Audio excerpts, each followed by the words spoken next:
Hello guys, आज हम लोग गोवा लेसन के बारे में देखेंगे। गोवा जैसे मैंने देखा नहीं। इस पाठ के रचयिता है विनय शर्मा।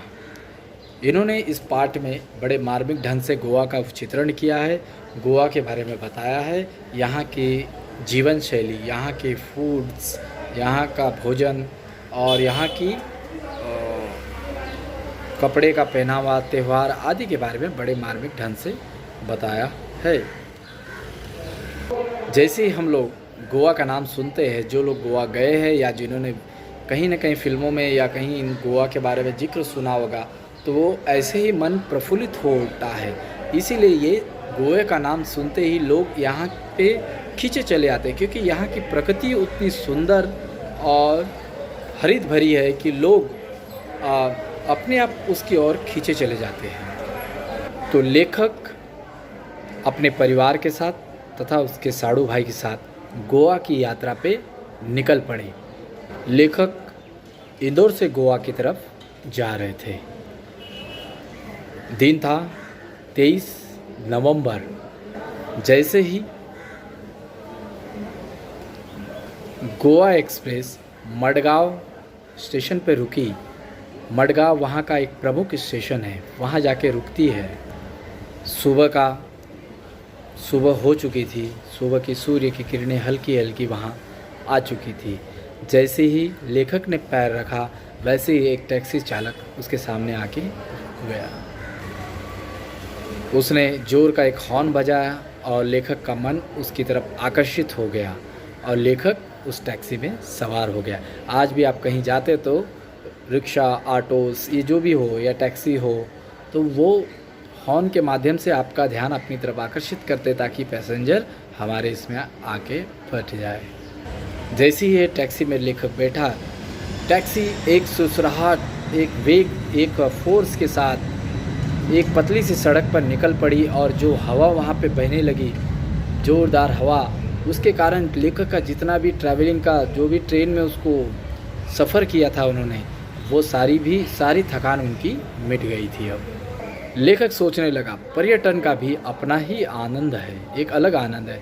वाकई जब हम घूमने कहीं जाते हैं और यदि सपोज दैट कहीं सन्नाटे जगह में जाए और रोड पूरा खाली हो, कितना आनंद आता है। किंतु वही अगर आप ट्रैफिक में फंस जाए तो किस तरह से मन चिड़चिड़ा होता है। तो लेकिन लेखक को वहाँ पे एक अच्छी सी सड़क मिल गई जिसमें पूरा खाली है और प्लस एक शुद्ध हवा उनको वहाँ पे मिल रही थी। जब भी हम लाइफ से ज़्यादा स्ट्रेस या रोज़मर्रा ज़िंदगी से थोड़े बाहर निकलना चाहते हैं, आप देखोगे डॉक्टर कभी कभी किसी मानसिक रोगी को हमेशा अक्सर कहते हैं कि आप जाइए किसी टूर पे। क्यों?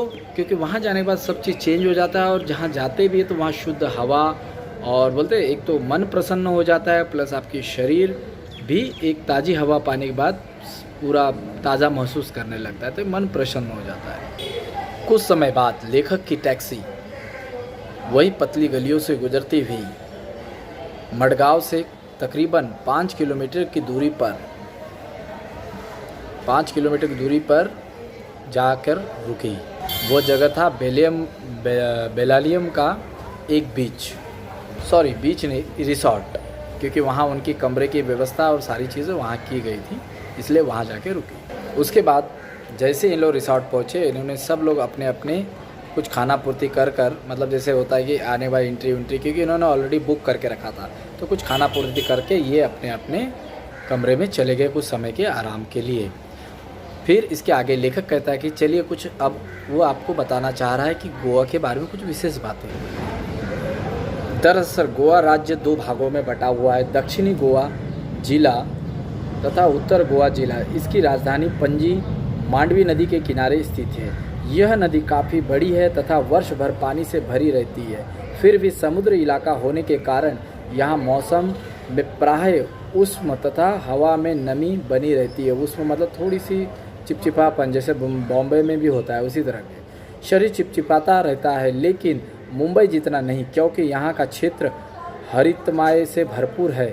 फिर भी धूप को तीखी ही होती है, जैसे कि बॉम्बे और वहाँ का समय है, क्योंकि वहाँ भी समुद्र है, यहाँ भी समुद्र है। किंतु यहाँ पे क्या है, बॉम्बे में अक्सर देखा जाए तो यहाँ पेड़ पौधे नहीं होने के कारण वह हवा छन के नहीं आती, डायरेक्ट आपके शरीर से लगती, लेकिन वहाँ पेड़ पौधे ज़्यादा होने में छन के कारण उनका नमक छन जाता है, उसके बाद ही वो हवा आपको लगती है। यूँ तो गोवा अपनी खूबसूरती, सफ़ेद रेतीय तटों, महंगे होटलों तथा खास जीवन शैली के लिए जाना जाता है, लेकिन इन सब के बावजूद यह अपने में एक सांस्कृतिक विरासत भी समेटे हुए है। यहाँ की शाम बड़ी ही अच्छी होती है, तो चलो इस शाम का आनंद ले।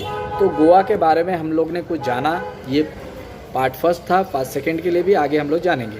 तो गोवा के बारे में जाना, गोवा कैसा था, क्या था, और गोवा की बहुत सारी विशेषता भी है। तो कैसे जाना है इसके बारे में डिटेल मैं भी आपको लास्ट जब इसका पार्ट होगा तो ज़रूर बताऊँगा। आज के लिए इतना ही है, इसको थोड़ा ध्यान से पढ़ना। कुछ वर्ड मीनिंग्स चाहिए 2-3, उसको भी ध्यान देना। जैसे कि कुछ है जीवन शैली, यानी जीवन शैली मतलब आपके रोज हैबिट की चीज़ें। साड़ू मतलब पत्नी का भाई, समझ में आया। रिसोर्ट मतलब आपको पता ही है। फिर दक्षिणी गोवा तथा उत्तरी गोवा, ऐसे 2 भाग में ये बटा हुआ है। हरितिमा से भरपूर मतलब पेड़ पौधों से भरपूर। Okay, thank you. Next part next time.